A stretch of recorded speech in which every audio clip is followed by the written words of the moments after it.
On today's Into Your Head number 625 for Monday, I discuss cosmetic testing on vegetables, how porn movie scripts get made, how to approach a traffic cop without scaring him, the late Glen Acton returns to explain why moss gathering is underrated, and how to make a drama out of a brutal fictional axe murder, and I no doubt say some stuff about monkey nuts and tell some sort of a two cats walk into a bar story. Lot to get on with today.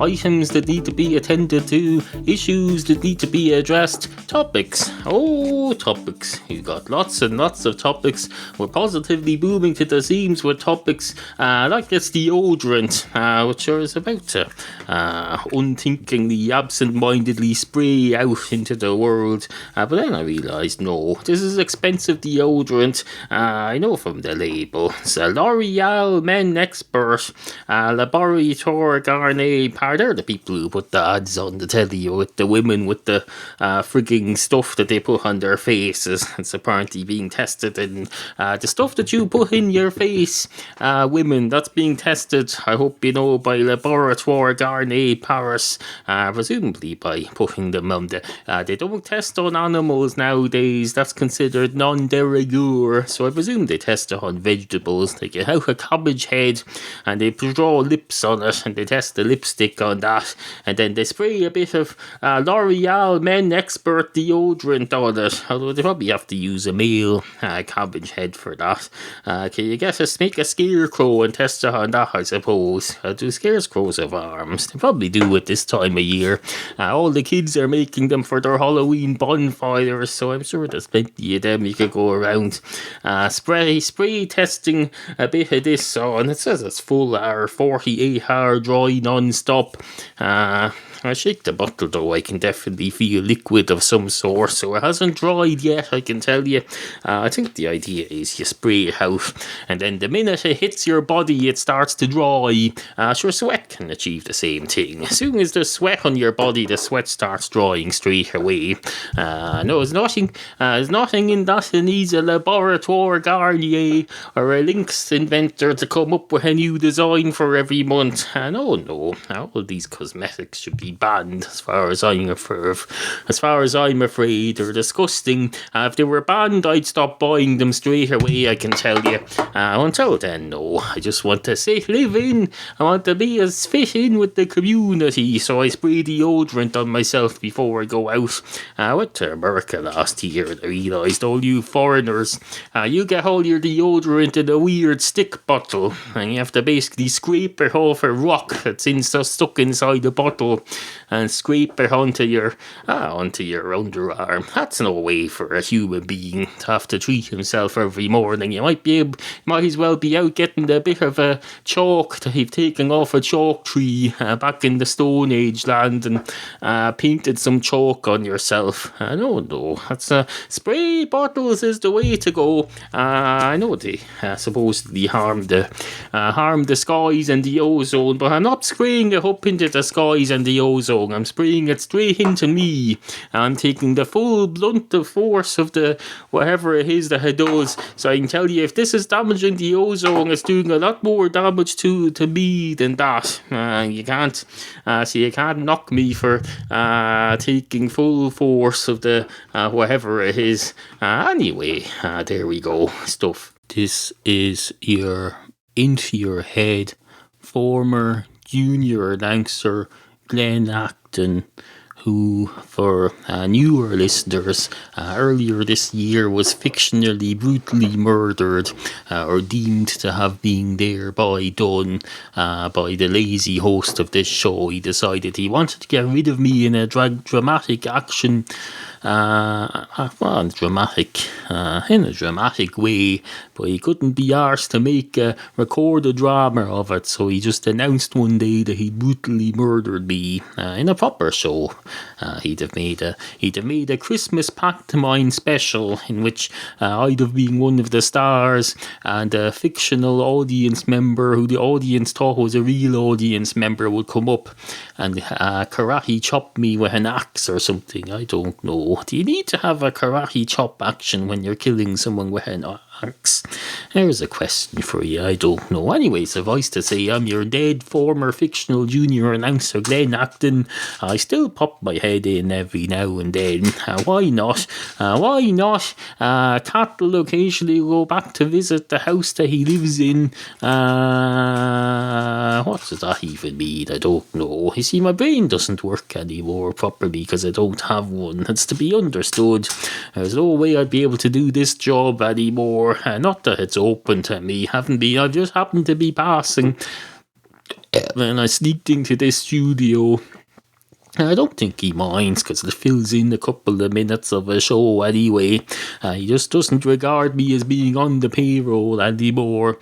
What am I go? How can I do about that? You can't go down as a dead ghoul to the tax office and say this fella isn't paying my payroll properly within the legal, whatever it is, the legal thingy yoke is. See, I haven't even any vocabulary anymore.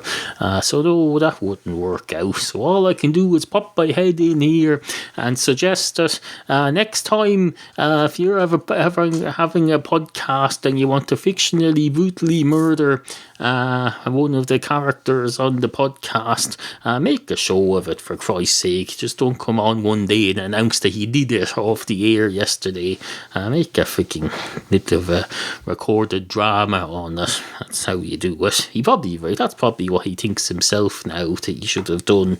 Well, it's too late now, and a buttered toast falling on the ground. Too late. Never caught the worms in the morning. How's the go? An early bird catches the worm. A rolling stone gathers no moss. Apparently gathering moss is considered a bad thing, an undesirable thing in this world. I never understood that. There's plenty of things you could do with moss.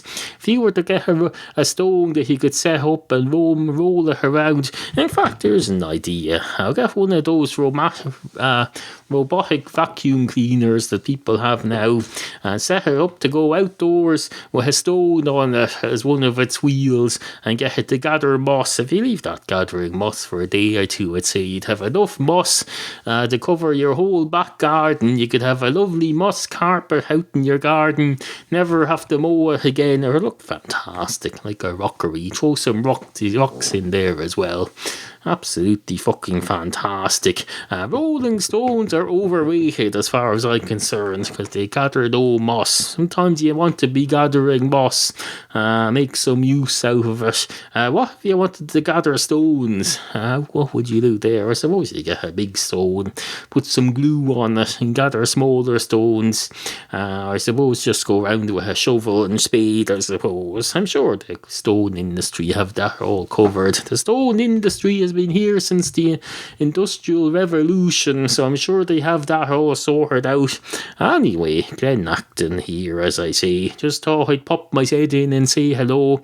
And now over to your host, Neal from Ireland.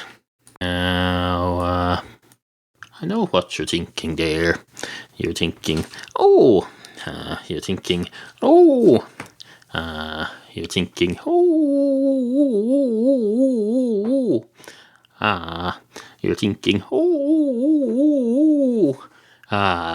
and there's a word going through your head as well, and the word is contrived. But now you're thinking, no, that's not the word I meant. The word I meant was repetitive. That's the word I meant. And you're quite right about that. At your second guess, it always pays to have a second try at something, whether it's a guess or an educated revival of your previous answer, bringing it 180 degrees in the opposite direction. So well done. Repetition should spring to mind, because you've done this before. We've done this thing where I go, I know what you're thinking, I've done that before. In fact, I did it a moment ago. But no, I was thinking of previous occasions when I've done that on this same podcast, the same one that's been on the go since since 2006. See intoyourhead.com/archives, incidentally, if you'd like to follow the separate reruns feed and hear loads of vintage episodes. But no, where was I? Oh yes, I was telling you about what you're thinking. You're thinking Christ. Or wherever your community's equivalent is. You mightn't necessarily use Christ as an exclamation. You might use whatever other deities and their offspring are available. And I suppose it depends on your culture as well. You may live in a culture where it's not okay to use your deity's son as a frigging outpouring of you're not allowed to outpour. Next thing you know, we'll have everybody down on us like a ton of bricks. They'll be bombing the Irish embassies everywhere because I suggested that you say whatever your beliefs equivalent to Christ is and use that as an exclamation. Well, no, I didn't tell you to do that. You're in no obligation to do the stuff that I put into your head here. No more than you're in any obligation to obey the traffic cop when you see him out on the street. If you see a traffic cop out on the street and he's doing that little gesture as if to say, come on. If your car is broken down and incapable of moving forward, then you're perfectly reasonable to disobey him. Although it would be helpful and appropriate to get out of the car or shout up at him in a friendly way. If you're one of those people who's able to shout without sounding like you're about to kill somebody, only then.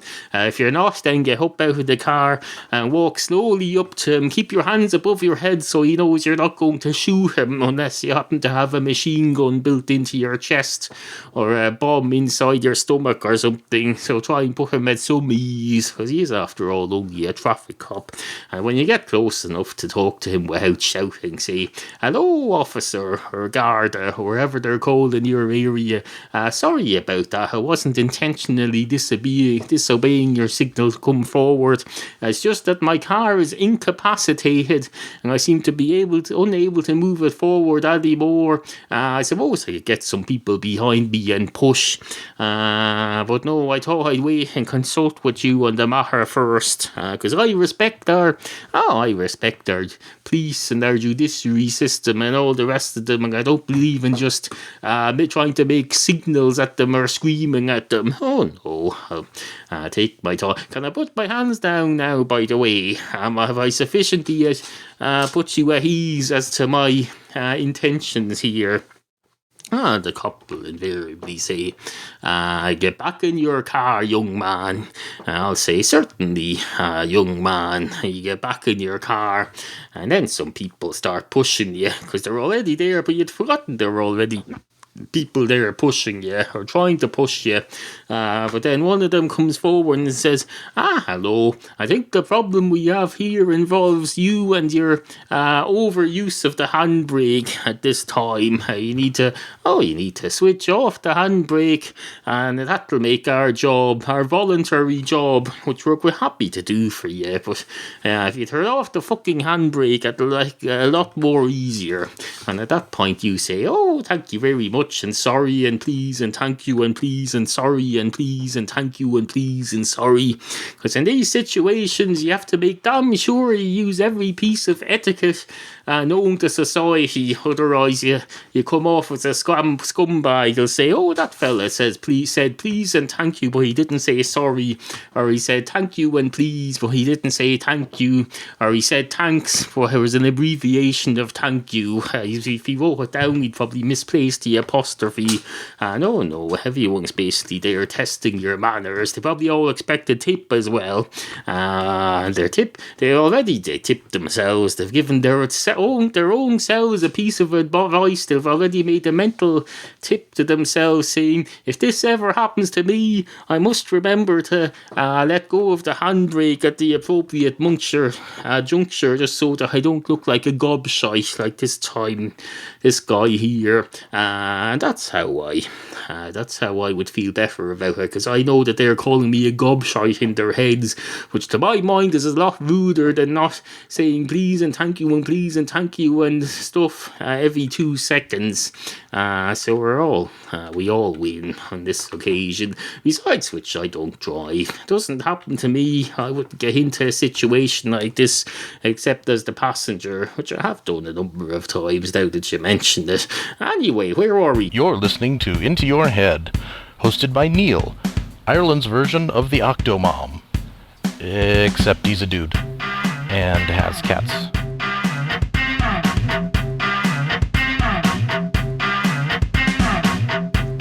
Two pints of fresh dairy milk walk into a bar. One of the pints of fresh dairy milk goes straight away up to the bar and says, hello, do you have any sort of a glass? I don't need a beverage for the moment, I just want a glass, please. And the man says, if you go to drink in my establishment, you have to buy a beverage and drink it. I suppose I don't mind whether you drink it, but you need to buy it. And the glass of milk says, I'm already destined. I'm a drink, as you can see myself, and I'm destined to be in a bar, according to the Cadbury ads. To say 1.5 pints for fresh cream milk in every half bar, or something along those lines. So I thought I'd practice by walking into a bar, and the man behind the bar eats them.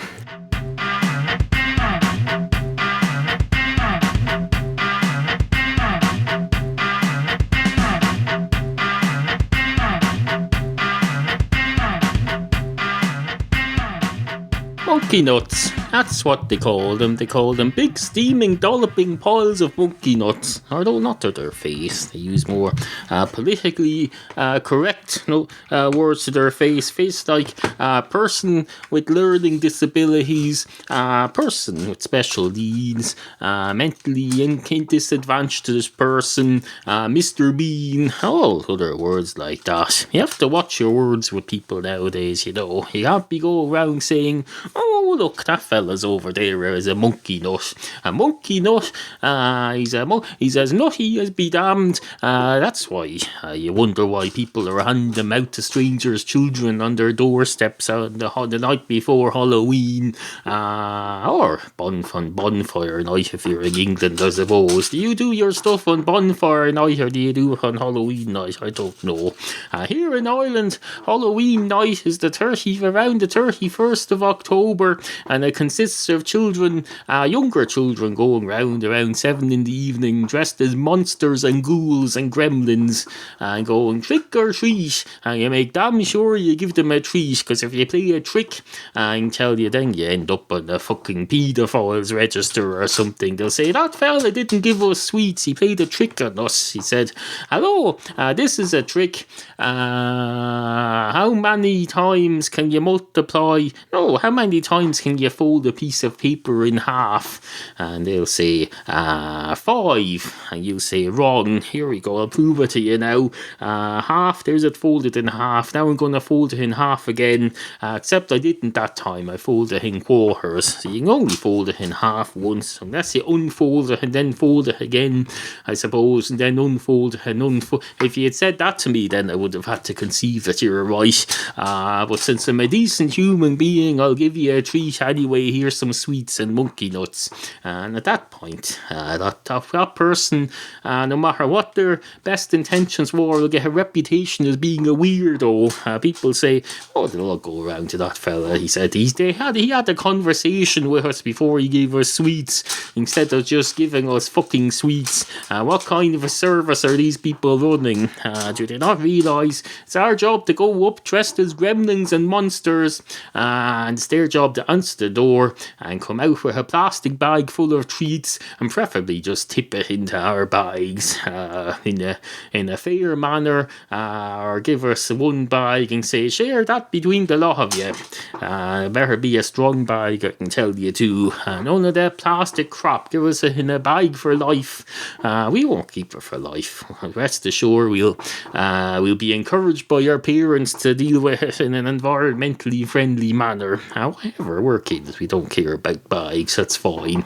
We're happy to turn in the bag to our parents when we're finished with it. Anyway, no, monkey nuts. You have to be careful nowadays with the term monkey nuts. If you go out into the street and you see, there are people in my family who suffer from learning disabilities. I get called Mr. Bean by young kids in the street. Young scumbaggy, ill-bred louts in the street. It's the same, I presume, with monkey nuts. Monkey nuts get called. You see a monkey nut in the street, people probably go up to and say, "Hello, Mr. Bean, monkey nut. Ho, ho, ho, are you a peanut or a monkey nut? Are they both the same?" And hopefully it's an idiot savant monkey nut, and they'll say something like, actually, I think you'll find if you listen to the last couple of years of Into Your Head podcast, in which we spent quite a number of segments discussing, including with listener correspondence and input, the subject of whether monkey nuts and peanuts are the same thing, and you'll find we've arrived at a conclusion on this several times that doesn't match your apparent knowledge on the subject, and then he'll get laughed at by talking like that. You can't win in this society. You can be, you can have mentally illness, and you can have learning disability, but once you acquire some information and show it off, they'll say, "Oh, look, there's a train spotter. There's a train spotter. Teach your kids to be fucking nice to people like this, for Christ's sake, so we can all get on with our lives." It's not basic. You teach them not to steal. You teach them not to beat people up. Teach them not to fucking make fun of growing up strangers in the street just because they're a bit odd. And then I might be able to leave the house occasionally. Anyway. There's still more to come on Into Your Head. Do you like batteries, or do you need batteries? I suppose you don't necessarily like them. They're a necessary evil. Well, I've teamed up with a necessary evil provider, I suppose, a provider of necessarily evil items. Don't worry, they're not an arms dealer or anything, but they do sell all sorts of batteries for all sorts of needs, every type of battery that you could shake a stick at. They're all available through my newest affiliate, All Battery. And if you go to intoyourhead.com, down the right of my page, and click on the special allbattery.com shipping code before the 31st of October, and make a purchase under a certain minimum, of course, you get free shipping. So you can order your big huge fucking battery online, and instead of carrying it home and or paying for it to be shipped, you get free shipping if you use my link before the 31st of October. And Into Your Head makes a generous commission out of it without costing you any extra. Just go to intoyourhead.com, scroll down the right, and take a look at my allbattery.com offer. Absolutely fucking fantastic. And then click on it and buy stuff. You all need batteries. You need batteries for your cars, batteries for your sex aids, batteries for your iTelephones, batteries for your... I haven't really looked at everything they buy, but they seem to have all sorts of batteries. Where can you go wrong with batteries? Except by eating one. Don't eat a battery, whatever you do. I don't know. Anyway, if that doesn't suit you, just carry on shopping through my Amazon links like lots of people have been doing recently, thank you. Just go to intoyourhead.com every time you're going to buy anything on Amazon.com, Amazon UK or Amazon Canada. Just go through my links at intoyourhead.com every time, and I make a generous commission. Doesn't cost you anything. Keeps the show coming out 3 times a week, which is what you want, I presume. If you don't want it, and why, I don't know, never mind. Anyway, hello.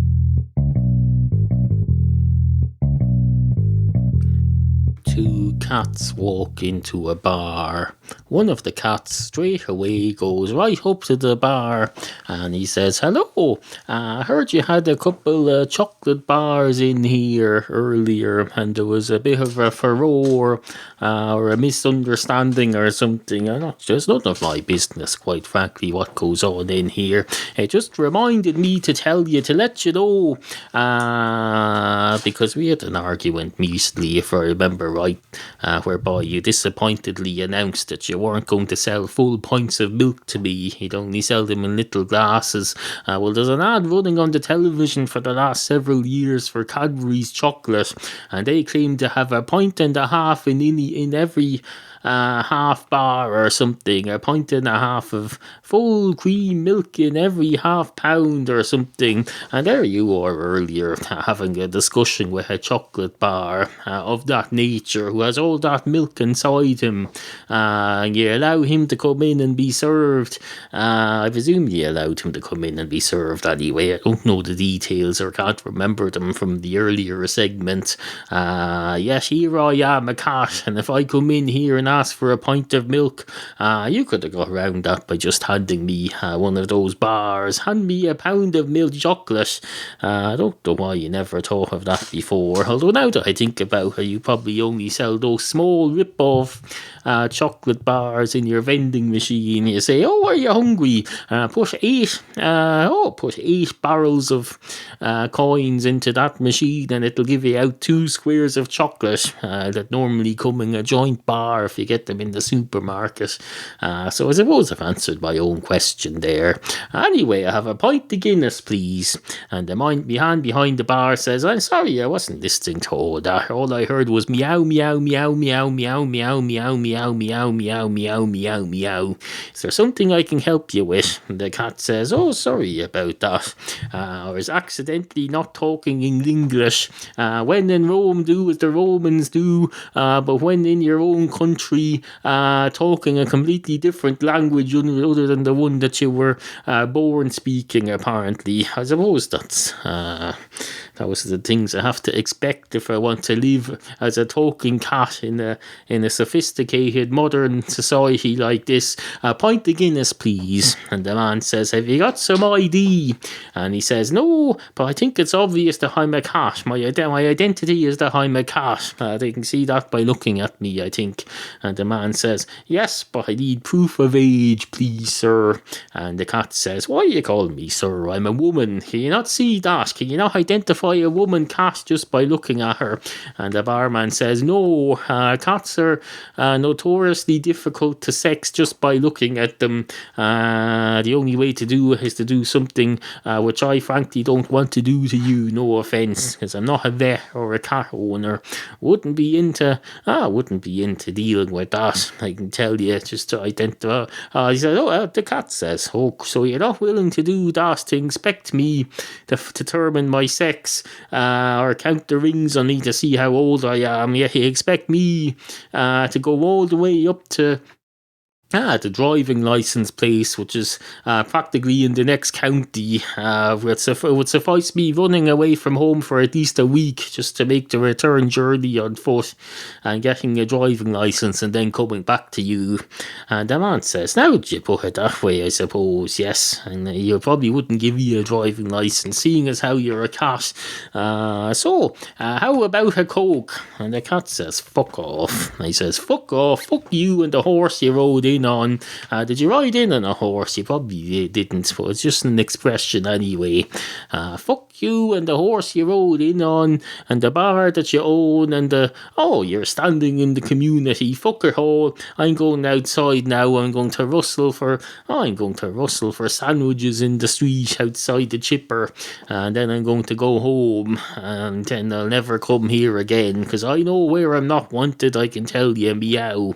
And the barman says, good riddance. And then the story ends. As they say on that song, here's where the story ends. Was it the Cardigans or something? Here's where the story ends. The story ends rather unsatisfactorily. The story ends with it devolving into harmonica playing. Oh, don't be such a fucking snob about harmonicas. That's all I can say. Anyway, the end. Once upon a time, there was a there was a story, a well-known story that had been handed down through the eons and eons and eons, just like that innuendo song by Queen. It goes, through the eons, eons, eons, we'll keep on fighting through the eons and ons and on. Eons means just a long time, E-O-N-S. Anyway, this as I was saying, once upon a time there was a story, and this story had been handed down through the generations, through the eons and eons and on. Long before Freddie Mercury's innuendo was but a little note blotted on a napkin, presumably on his hospital bed, on his deathbed. Long before that, many millennia ago. We're talking older than Hansel and Gretel, maybe not as far back as Adam and Eve, or who knows. It's a very old story anyway. This story was sitting there in somebody's mind. The story wasn't feeling himself, I can tell you. The story was feeling like he'd been altered, and he was quite right in that feeling, because he'd been told in the bar the night before by this fella who'd had 8 pints, and he changed half of the details. He changed a lot of the characters to prostitutes for a start. He'd added in a load of swear words. So this story sitting there in your man's mind the next morning wasn't feeling very good about it.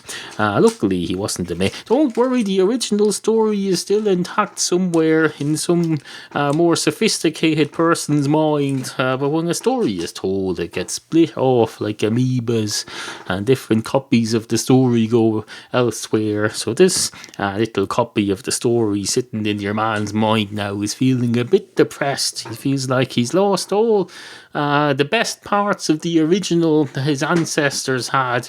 And he says, I think I'll just commit Harry Carey now. I'm of no use to this story anymore. I'm a bad version of this story. I've been corrupted. So what will I do now? How does a story in someone's mind commit suicide? That's the question. And he thinks away, and all the knowledge he has is the knowledge that's in the story. So he runs through his own story to see if there's anything in there about it, but no, it's pretty much just a thing about a fella walking through the desert and surviving, and something happening to him. I don't know, he had an apparition or something. It's loosely based on the story of Scrooge by Charles Dickens. And anyway, no, he can't think of anything. How does a story commit suicide? And then he realises, no, I can't. I'm an inanimate thought. I'm already non-existent. I never existed in the first place. So all I have to do, I suppose, is convert. I'll convert into another story. I'll change my surname. I'll untie all connections I ever had with the original story, and I'll get a job as a script in I don't know, some sort of porn video or something. I'll just adopt a new role. I'll abandon the family business because I'm no good. Proved myself no good at it. I'm a hindrance rather than a help. So that's what I'll do, and that's how that's how those stupid stories that they have on pornographic films turned out to have come about. They sneaked in, basically. Anyway, there you go. There's a rolling stone gathers no moss. That's the issue that the late dead Glen Acton, formerly of this parish, tried to make a big rigmarole out of earlier when he made his unauthorised appearance in my recording studio. Well, I can tell you, two can play at that game. A rolling stone gathers no moss. Yeah, fuck off with that shite, Glen. Dead Glen, as we come to know you. Dead is a considered mean to give a nickname to someone based on their lack of being alive anymore. Probably is. Well, I'm going to start calling you Dead Glen from now on. Dead Glen Acton. Dead Glen. There you go. At least it'll help distinguish you from any alive Glens that there might be in the world. I suppose it's easy to distinguish her from you based based on the fact that you're dead. You're not even here anymore. Your body's stuck in the ground somewhere. It's just your spirit coming in here, apparently able to press buttons and speak. But no, you seem to spend half your afterlife going on about how disabling it is to be dead. Yet you managed to do a whole segment on my podcast in this very episode. You can't have it both ways, Glenn. What do you want next? What do you want? Special parking for dead people at the doors to supermarkets? That's what you'll want next. Well, you can't, because that's just, you're not a priority. Dead people, once you're dead, you're not a priority. There's nothing more we can do for you. You have to look after yourself. You're on your own then, Glenn, I can tell you. We're not going to be able to put you in the emergency room and say, hello, this fella is dead. Can you have a look at him, please? All they'll do is no. They'll say, no, just tell us where to send him to process him. You'll say, no, he's already being processed. He's being buried. And this is just his spirit here. But apparently he's not very happy with his status. Is there anything you can do for him? And he'll say, no, I suggest you have a word with whoever your religious community may be. Maybe they can help you somehow. I don't know. It's really more of a theological thing than an emergency room thing. Now, if you'll excuse me, you have to go deal with live people, because as far as we're concerned, live people are someone we can still work on. Dead people we can no longer help. So tell them no offence, but we can't help. That's what happened. So Glenn, put that in your metaphorical pipe and smoke it while you're rolling your freaking stones around gathering moss. Where are you going to put this fucking moss garden anyway? You don't own any property. You certainly don't own my property. I don't even own my property. So fucking mortgaged out. So don't give me that crap. Glen Acton, wherever your name is. That's not even your real. That's it. I made you, Glen Acton. I made you, and I can destroy you. In fact, I already did. You're dead. And you're fictional. I can kill off your spirit as well if you like. Do you want to have another death of Glen Acton? You want to see how dramatic I can make that? Well, I wouldn't, quite frankly, because I'm a decent human being. I don't go around punishing my staff further after I've already given them the ultimate punishment of killing them off. I'm not going to dig out another blow at the wound. You've taken your punishment and you're gone. And if you're going to come back and haunt me, it's fine. I'll live with that. And you'll not live with that. Oh, there you go. Anyway, in your face, Glenn. If you would like to comment on any of the issues raised in today's programme, email us at studio@intoyourhead.com. Remember, we value the opinions of you, the humble and ignorant listener. 7 times 7 times 7 times 7. That will be 7 sevens are 49. 49 times 7. That will be about 343. If I remember rightly, and then 343 times 7, that would be the answer. So whatever the answer is 343 times 7, give or take 3 or 4, because I did all this in my head. This is what we were doing back before technology was invented. We used to have to add all these numbers in our head. We take out our head and we'd have a look at it and we'll say, maybe if I came up with some form of writing, I could engrave these numbers on my skull, and that would enable me to remember them. Or I could scrape them on the wall. I'm just thinking they might be able to scrape them easily into a skull. Maybe if I go down, since graveyards haven't been invented yet, maybe I'll get a dead person's skull and we'll start using that as a sort of a blackboard until blackboards are invented.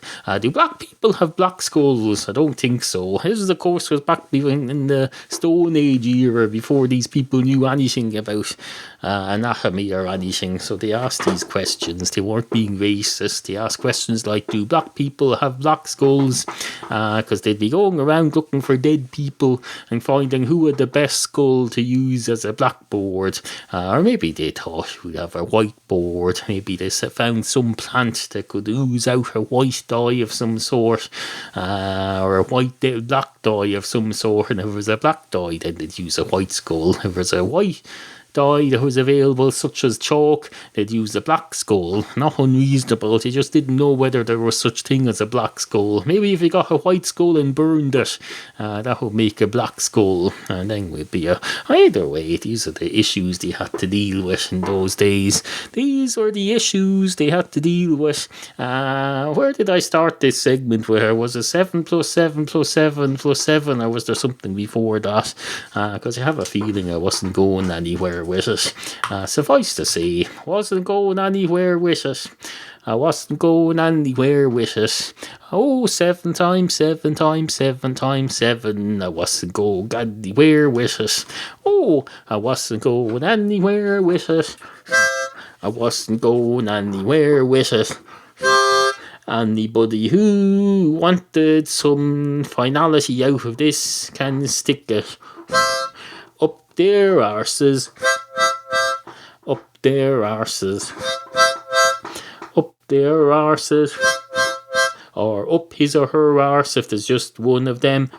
Up his or her arses if they have 2 arses. Now, if you don't mind, I'm going to interrupt myself there for reasons which, if they're not obvious by now, then they're probably not a problem at your end, but they're a problem at other people's end, because the people who listen to this have a bit of class. This isn't your standard nobody likes onions listener, or your standard, I don't know, your standard Howard Stern illegal downloader of shows lister. No, this is your into your head lister. He or she is a classier dude who patronises the tip jar at intoyourhead.com every now and then, and who uses my Amazon links at intoyourhead.com. No, these people are classy. They patronise the arts. They don't want me singing songs about arses. And albeit with a classy harmonica behind me, accompanying myself on the harmonica. It's nothing like a bit of harmonica as far as I'm concerned. A bit of I had my first harmonica when I was about 6. It was absolutely fantastic. I got my second harmonica about 5 years ago. I've got her right here. I don't know if you've noticed. That's a harmonica. That's not synthesized music, I can tell you. That's real music made inside my mouth. It's turned into notes and tunes before it's barely outside of the space between my lips. That's the nearest you can get to being one with your musical instrument, I can tell you, by eating it, by cramming it into your mouth until you can blow the notes right into it and have them the music come out as sound out of your mouth. It doesn't get better than that, I can tell you. Anyway, good morning. Help support this free podcast. Go to indieyourhead.com/tipjar. Sit, Muddy, sit. Good cat.